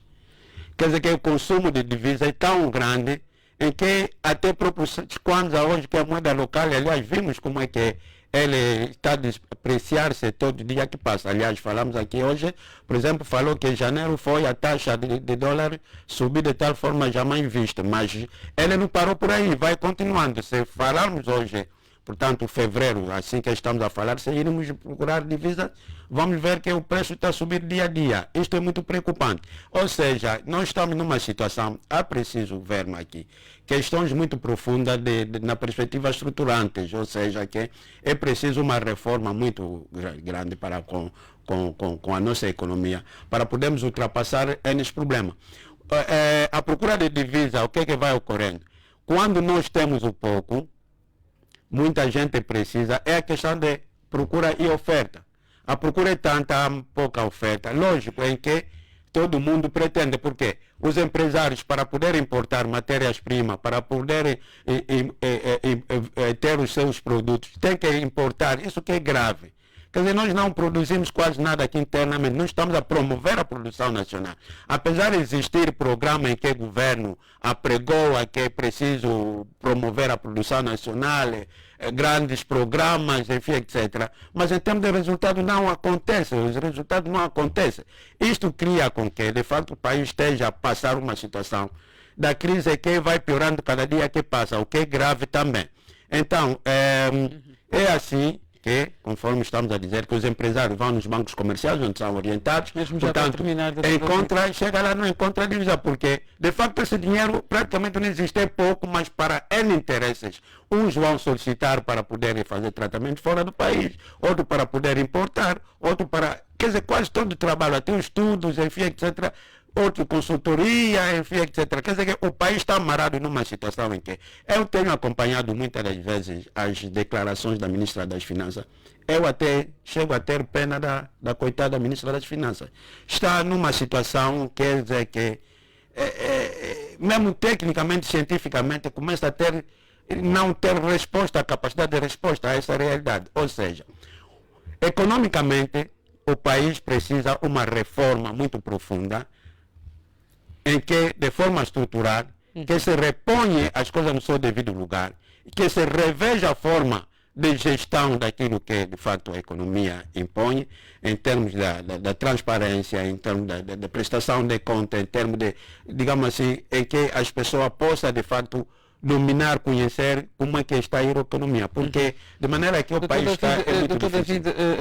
David, falou instantes da ministra, a ministra das Finanças é neste cenário todo, se assim podemos dizer, o carneiro branco, é a vítima, é a que mais está a sofrer com este cenário todo. Sim, porque... Não é da vontade dela que esta situação eu ocorre. vejo agora, parece que há uma estratégia do partido governante, neste caso o MPLA, de buscar coitadas senhoras meter em lugares de poder, de tomar as decisões, por exemplo, o caso do Ministério das Finanças. Porque às vezes as mulheres têm aquela passividade de não contrapor-se daquilo que não é aceitável. Sim. Quer dizer, que não é aceitável. Ou seja, a realidade não lhe permite fazer manobras técnicas que permitem contornar a situação. Porque muitas das vezes nós estamos a ver, por exemplo, contrato da justa direita. Quer dizer que N indivíduos aí acham que, olha, nós conseguimos financiamento, por exemplo, da linha de crédito A, ou B, ou C, mas, olha, nessa linha de crédito, as empresas que vão trabalhar são esse dinheiro, passa automaticamente para essas empresas, vão construir hospitais de raiz, vão construir autoestrada, vão construir não sei o quê. Quer dizer, sem dar oportunidade, digamos assim, da formalidade tecnicamente aceita, ou seja, os concursos públicos, para poder dar oportunidade a outras empresas terem também capacidade, digamos assim, de funcionamento, para terem possibilidade de crescimento econômico essas empresas. Não tem. O que está a ocorrer? Outras empresas vão entrando em falência, uns vão surgindo com grande possibilidade de crescimento, está-se a criar os monopólios, estão a criar-se oligopólios, porque há uma facilidade tal que não permite que haja abrangência em termos, digamos assim, de oportunidade de investimento. Isso cria que, de fato, os investimentos estrangeiros não venham para Angola, porque vão encontrar dificuldade. Primeiro, a questão de divisas. eu trago aqui mais investimento, é preciso às vezes... Doutor David, vou já apelar ao seu poder de síntese, porque temos de passar a palavra ao Dr. Salucci e depois avançarmos para o nosso último tema. Ok, vou terminar. Muito rapidamente. Então, essas condições, essas realidades todas fazem com que, de fato, a economia comece a ficar asfixiada. Não há grande possibilidade nem probabilidade da economia de Angola crescer fora do petróleo, porque as políticas aplicadas, aliás, foram bem concebidas, mas em termos de materialização, as coisas não estão a andar mesmo. Muito bem. Dr. Salucci, o que é que lhe apraz dizer? Também vou-lhe perguntar a respeito não sei se assim posso dizer, mas a alegada falta de autonomia da Ministra das Finanças, se enquanto titular da pasta não pôde tomar decisões para melhorar o cenário, então estamos perdidos economicamente. Acredita? É um termo muito forte. Para quebrar o gelo, permita-me dizer que, diferentemente do Dr. Cicato, eu tive a sorte de há pouco menos de 2 meses ver dólar e euros, não é? Olha que bom. Mas claro, não nas minhas mãos, nas mãos de alguém. Pronto. Já lhe ia pedir para partilhar connosco. Bom, esse problema dos dólares tem muito que ver, só para fazer uma espécie de conclusão do que disseram os meus colegas, tem que ver com uma máfia de Estado. Eu não sei se devemos ter pena da Ministra das Finanças ou não. Sabemos nós que, do ponto de vista da configuração do nosso sistema político, ela também não está revestida de poderes para tomar decisões de forma autónoma que visam, claro, a melhoria das condições financeiras do Estado. Por quê? Porque é uma mera auxiliar do titular do Poder Executivo. Ou seja, em Angola, quem manda em tudo, até nas finanças, na economia, não são os ministros, é o Presidente da República, e chama-se João Lourenço. Esse é o grande problema e ponto final. Já disse, esse problema dos dólares é uma máfia de Estado, foi fomentada por uma má compreensão da política. Por quê? Porque os políticos também viraram empresários, os empresários foram arrastados para a política, e o que temos estado... Com certeza, refiro meus políticos que detêm o poder. Sim, refiro meus políticos que detêm o poder. E como consequência disso, é claro que temos uma entidade fiscalizadora, temos uma entidade reguladora que está incapaz de impor limites na atuação dos bancos. Esse é um grande problema. Claro, não tem capacidade para regular, e mais do que isso, havendo situações menos boas contra a lei, de penalizar e dar as sanções à altura do cometimento dos crimes ou dos erros. E o que acontece é vermos os dólares, claro, em locais onde não deveriam estar, em locais de uma certa exposição, aquartando, claro, o direito dos cidadãos até que tenham contas bancárias domiciliadas em vários bancos, e onde terão depositado os dólares. Quando vão a estes bancos, não conseguem receber dólares porque há uma conversão automática, né? O que de antemão é mau. Eu acho que o pior de tudo isso é que em maus lençóis fica continuamente a nossa economia. Ela não cresce. E a consequência do não crescimento de uma economia é a reprodução de desigualdades sociais, é a reprodução de pobres. Ou seja, nós hoje somos um país pobre, mas amanhã poderemos vir ser duplamente pobres. Por quê? Se olharmos, por exemplo, para os índices da inflação econômica, o que é que nós vamos ver? Vamos ver inflações muito acima do normal, históricas até.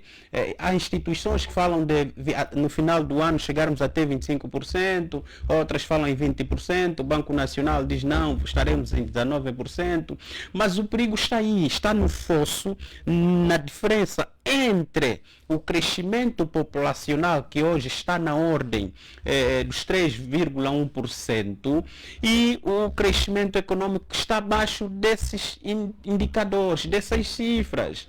E isso é perigoso. Por quê? Porque o que vai acontecer é produzirmos um país que daqui a 10, 15, 20, 30 anos será mais desigual, um país que será mais pobre. Daí é que entendemos nós que, do ponto de vista da definição das políticas macroeconômicas, que se tome a dianteira de robustecer a nossa produção nacional.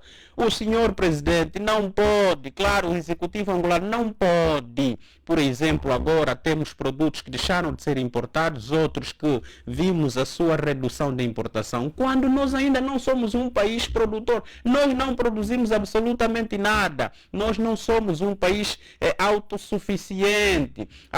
O peso da limitação da importação também, claro, agudiza a nossa instabilidade social e econômica. É aquilo que já disse o Dr. David, do ponto de vista das lições mais básicas da economia.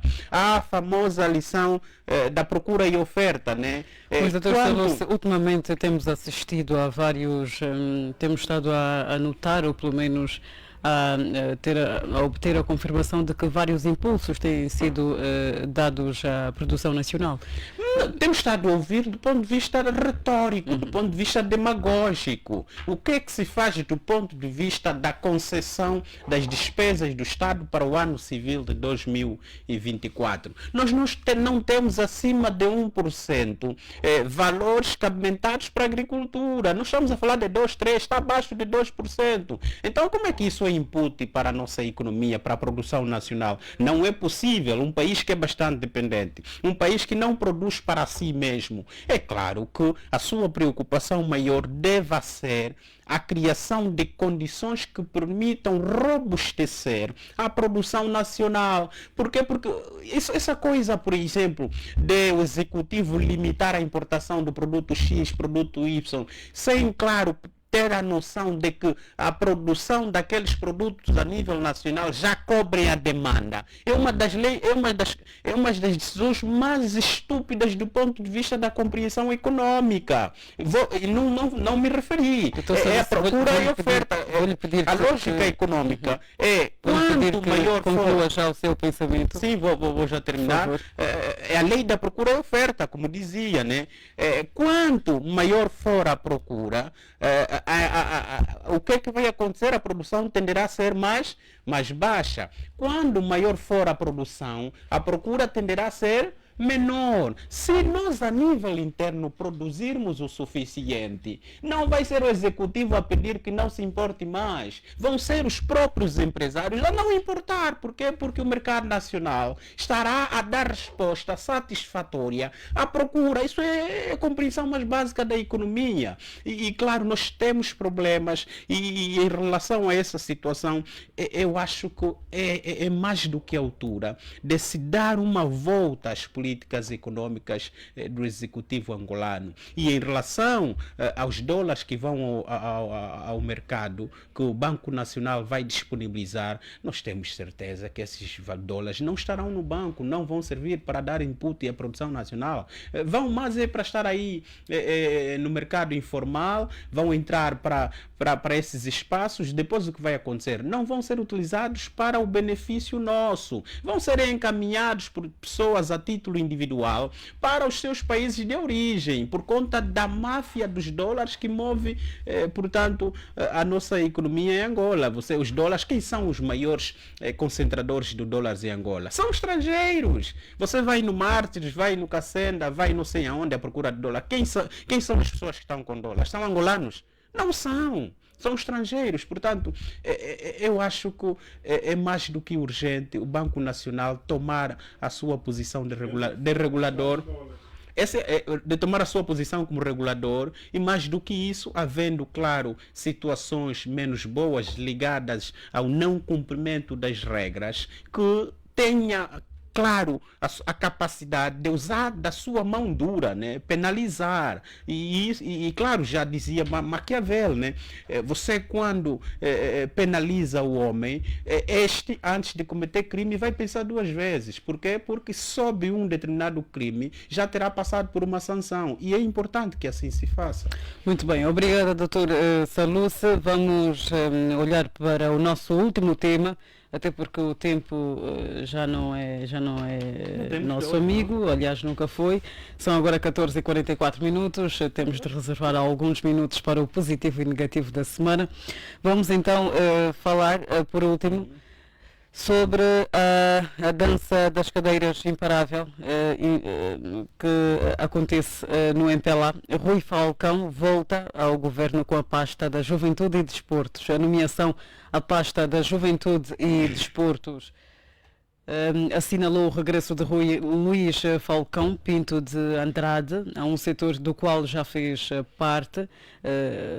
Rui Falcão substitui assim Palmira Barbosa. Importa referir que em 1984 a 1989 foi Rui Falcão chefe de departamento da Secretaria de Estado de Educação Física e Desportos, e no período de 1989 a 1992 desempenhou o cargo de Diretor Nacional do Ministério da Juventude e Desportos. Parece haver aqui, Dr. Cicato, é por si que começo em relação a este último tema, parece haver aqui uma contradição, sendo que o MPLA, por altura da nomeação, por exemplo, do porta-voz, do novo porta-voz do MPLA, do partido MPLA, Esteves Hilário, disse que quer e é necessário sangue novo. E agora manda Rui Falcão, que segundo sabemos também já não é tão jovem, para... Exatamente. Não, eu não vejo nessa perspectiva. Portanto, pronto, a mudança de titulares obedece sempre o critério do líder. É o que conhece melhor as suas peças, as pessoas com quem quer trabalhar no âmbito daquilo que é a sua estratégia definida para o alcance de um objetivo específico. A única coisa que transpareceu aqui é que o presidente João Lourenço está sem alternativas.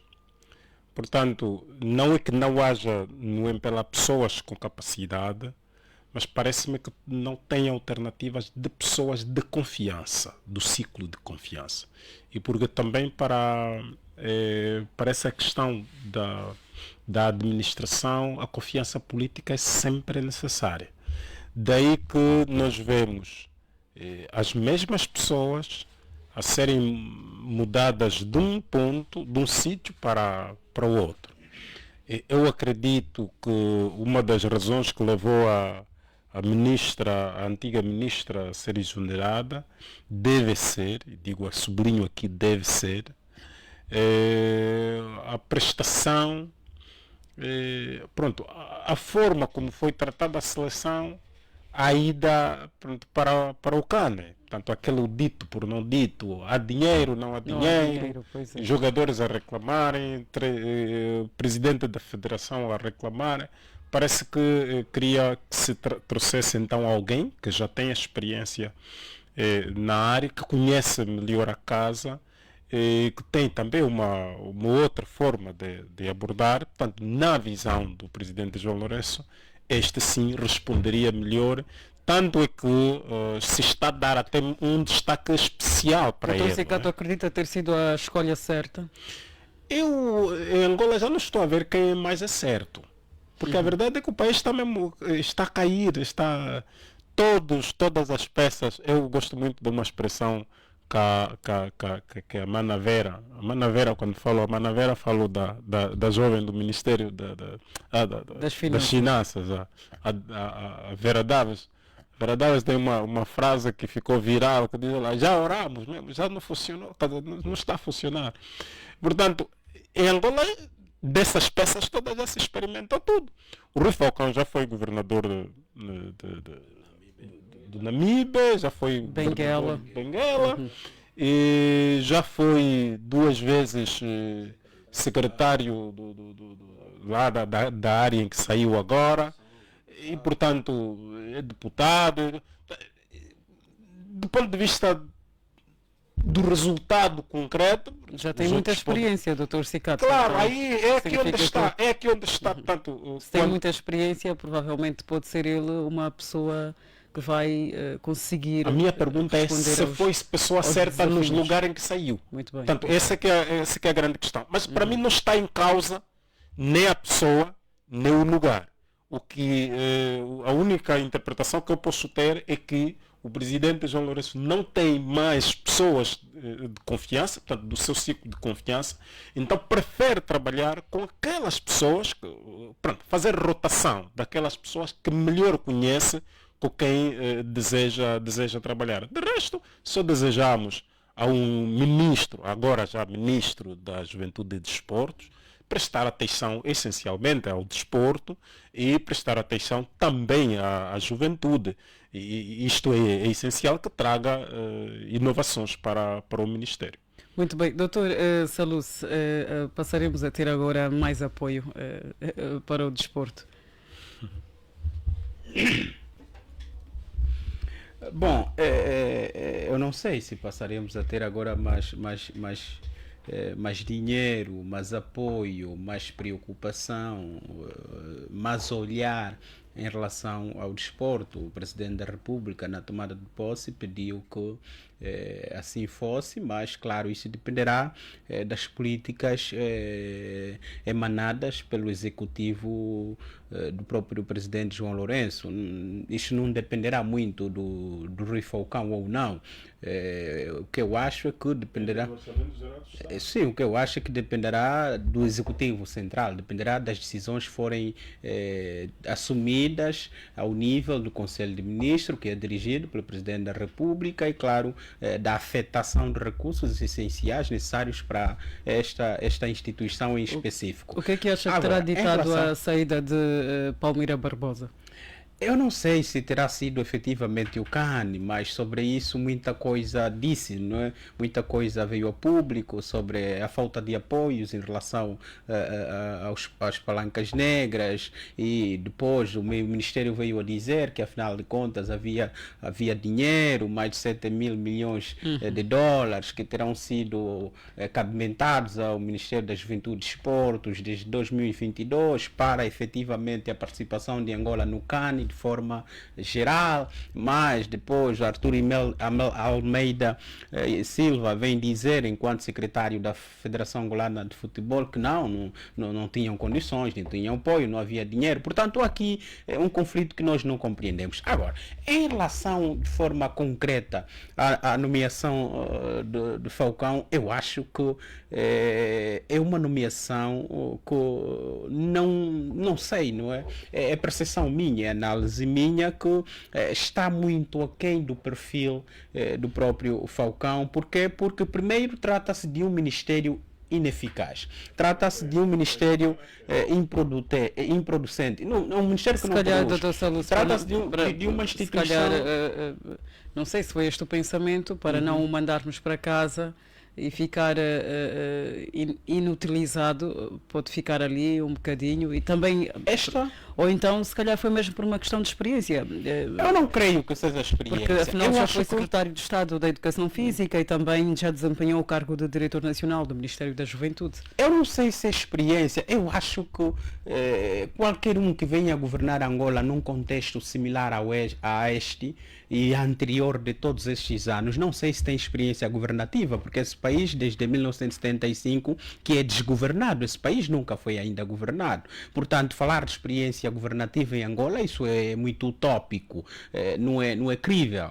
O que eu acho, e claro, disse-o em vários setores em que tive a oportunidade de intervir, é que a nomeação de Falcão terá obedecido uma estratégia do Presidente da República de acomodação de Falcão, de garantia, claro, de continuidade de benesses a Falcão, uma vez que a forma como terá sido afastado Estado do Bureau Político não o terá desagradado, e conhecendo o perfil, a forma de ser de Falcão, provavelmente traria-nos a sua indignação na asta pública, e como forma, claro, de o acomodar, como forma de garantir o suficiente para o silenciá-lo, claro, João Lourenço vai nomeá-lo. Não tem que ver com experiência para um ministério que ainda rivaliza com uma Comissão Nacional da Juventude, ou seja, Conselho Nacional da Juventude, onde às vezes temos dificuldade de compreender quem é o Ministério da Juventude e Desporto, quem é afinal de contas o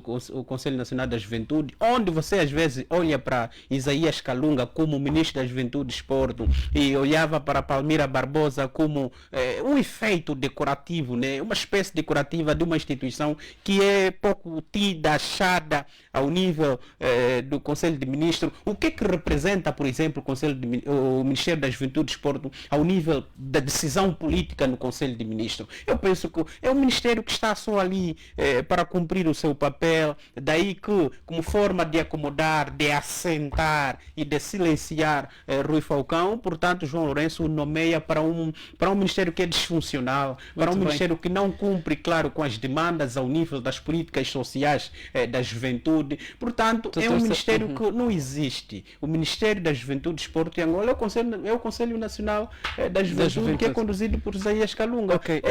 Não é proporcional à figura de Rui Falcão o ministério que agora vai conduzir. Obrigada, Dr. Salus. Agora, Dr. David falou da ministra Vera Daves. Estamos aqui diante de mais uma senhora que terá sido, por assim dizer, usada, terá sido vítima. Pois, eu aqui queria iniciar, desejar sucessos, portanto, nas novas funções ao professor Luís Falcão. Professor Luís Falcão faz parte do pioneirismo, portanto, da transição da Secretaria do Estado de Educação Física. Está feliz com a sua nomeação a este... Desporto para o Ministério da Juventude e Desporto. Quer dizer que passou a mexer departamento para depois diretor nacional da Juventude. Portanto, no primeiro, estou a falar dos anos 89. Muito bem, está mas feliz, Dr. David, para dizer o seguinte, a concepção do... Dr. David ainda não respondeu a minha pergunta. Está feliz eu vou com chegar esta lá, nomeação? Vou chegar lá. Está bem. Eu ia chegar lá. A concepção do Ministério da Juventude e Desporto naquela altura não é o mesmo que deve ser entendido hoje. Portanto, as realidades são muito diferentes. Hoje o Ministério da Juventude e Desporto, sobretudo a parte da ficou esvaziado, ou seja, há o Instituto Nacional da Juventude, há o Conselho Nacional da Juventude, mas numa altura inicial ele praticamente era apêndice da JMP lá dentro da instituição executiva do aparelho do Estado. Era esta a realidade. Portanto, hoje já nos faz sentir, porque a sociedade está mais aberta e ele esvaziou-se no telefone. O maior problema onde se ponha é justamente na área, digamos, do desporto, onde de facto nós encontramos um aproveitamento político da área do desporto. Isso prejudica, portanto, o desenvolvimento do desporto angolano. A questão não está nas pessoas. É bem verdade, hoje pode trocar esta, aquela. Não vai fazer nada de diferença, porque os programas não estão adequados daquilo que é a realidade angolana hoje. Nós vimos o financiamento, aliás, é um problema que houve aqui. Os atletas, os clubes não têm recebido, digamos assim, de forma igual os apoios. Portanto, há equipas que beneficiam apoio do Estado, outras equipas em determinadas províncias, por exemplo, não têm apoio do Estado. Ou seja, por exemplo, nós vamos ver que clubes como Petro Atlético recebe diretamente apoio do Estado através da Sonangol. O 1º de agosto recebe diretamente através das Forças Armadas. O Inter recebe diretamente através do Ministério do Interior, da Polícia. Mas se irmos nas equipas do interior, no UIJ, por exemplo, estamos a falar a Caixa do UIJ, nem tem apoio, como é que vai elevar um desporto equilibrado a nível da província. Enquanto nós soubemos que... Doutor David, como já não nos resta mais tempo, gostaria que fôssemos diretamente ao ponto. Primeiro, está feliz com esta nomeação de... Não há solução, não é feliz. Foi uma, digamos assim, uma artimanha que essa... Mas está feliz ou não, doutor David? Não, o problema é buscarmos as soluções para o país, não é ver a pessoa que foi nomeada, não foi nomeada. O problema não está aí, porque é bem verdade que eu, de facto, posso admitir que a ministra cessante demonstrou muita incapacidade, não é? Não foi vítima. Aqui não, também demonstrou muita incapacidade. Okay, nós temos agora a situação, portanto, da lei de antidopagem, que coloca Angola em risco de ser, digamos assim, sofrer sanções junto às organizações internacionais ligadas à dopagem, por atraso, portanto, apresentar fazer um trabalho em condições. Este é um aspecto. Aliás, nós acompanhamos no Parlamento, quando foi chamado para poder explicar as razões, nem conseguiu dar, digamos assim, explicações que convincessem.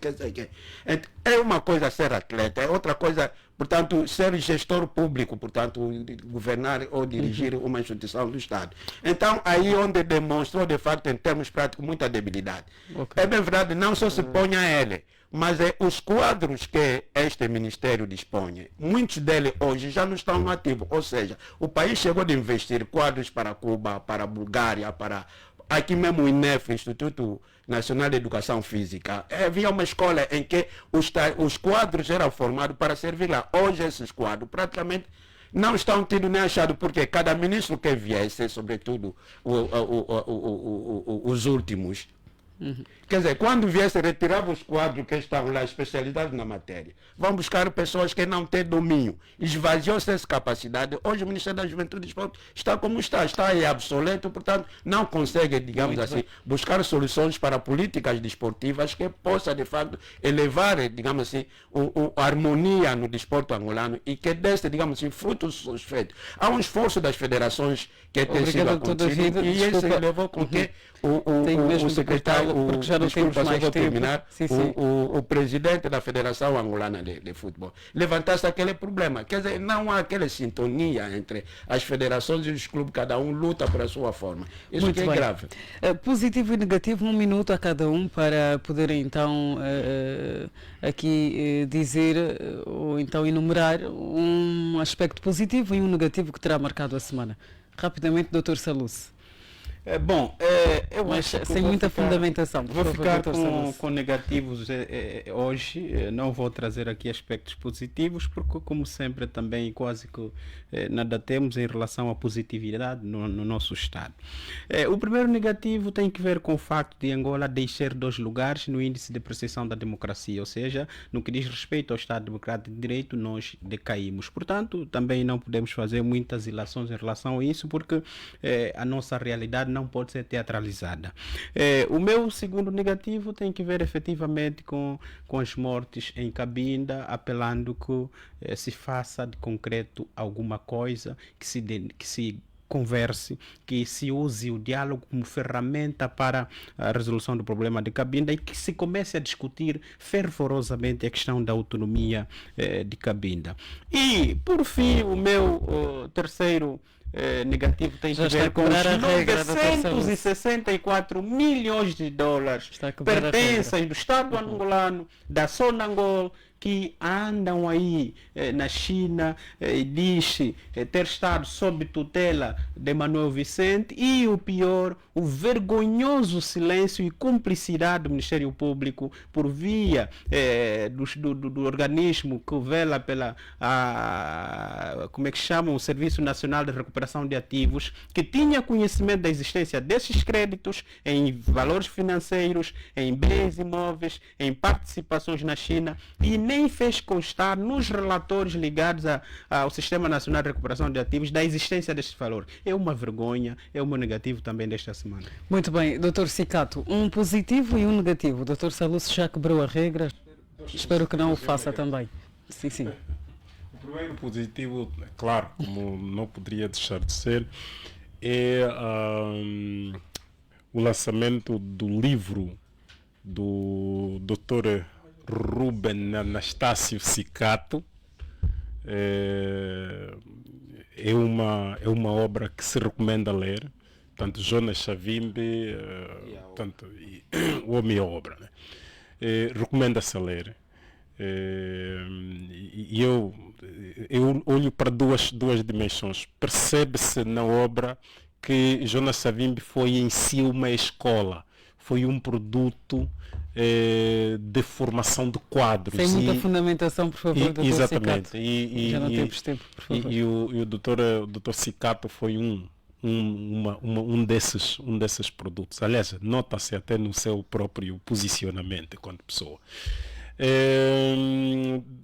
Outra nota positiva tem a ver com o presidente João Lourenço ter reunido os presidentes do Congo e o presidente do Ruanda, tanto à volta da cimeira das Nações Unidas, da União Africana.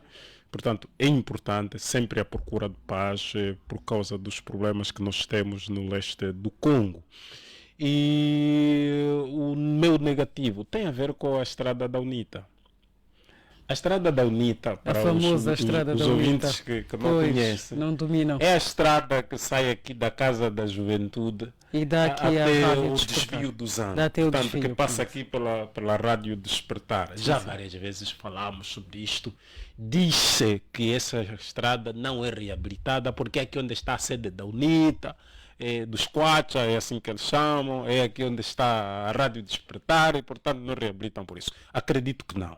Eu gostava de apelar à administração de Viana, que esta é uma via importantíssima, uma via principal, que se pudesse dar então a atenção a esta via. Sim, portanto, quem vai para o Zango, Calumbo, portanto, é uma via importante para a vida diariamente. Certamente. Coitado. Obrigado, doutor. Doutor David, é também o seu negativo? Um negativo e um positivo, por favor, rapidinho, em um minuto. O meu negativo é que, de facto, a programação que se faz do campeão da paz, como se chama, o presidente João Lourenço, preocupa-se, portanto, a vender a imagem que não é real fora do país, vai lá tratar paz para Ruanda, para Congo Democrático, para ostentar, digamos assim, o estatuto que ele pretende ser presidente da União Europeia, da União Africana para o próximo ano, enquanto aqui em Cabinda há declarações de guerra por aí fora. Então o campeão de paz deixa a sua casa em chama, ele vai resolver o problema dos outros.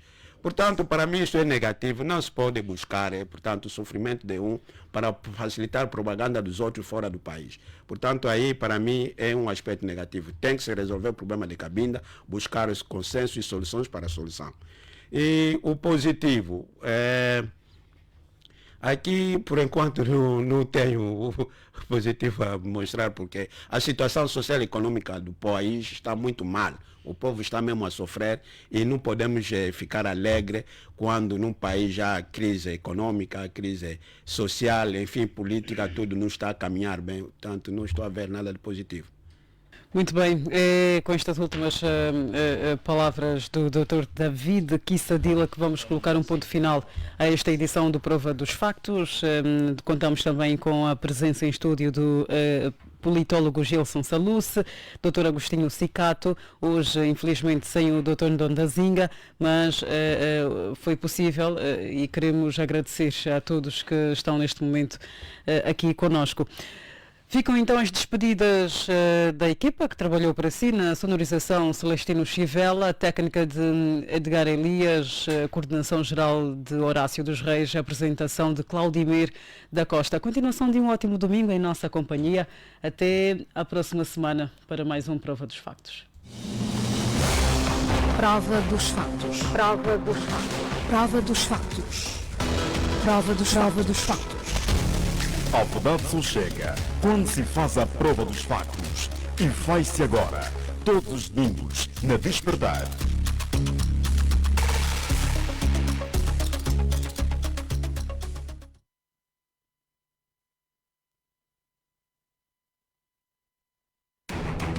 Num mundo cada vez mais dinâmico, as explicações para os factos que interferem na vida de cada um precisam de um olhar global e especializado. Sua Excelência Presidente da República já disse que esse ano vai ser um ano superavitário e significa dizer que aquilo que os professores universitários estão a exigir é possível de ser cumprido. Não deve haver, em regra, repressão sobre o direito à manifestação, por ser direitos fundamentais, constitucionalmente consagrados, cujo a todo cidadão é assistido esse direito. Num dia ganha-se, no outro dia perde. É preciso saber estar em democracia. Prova dos factos. Rádio Despertar. A vitória da liberdade.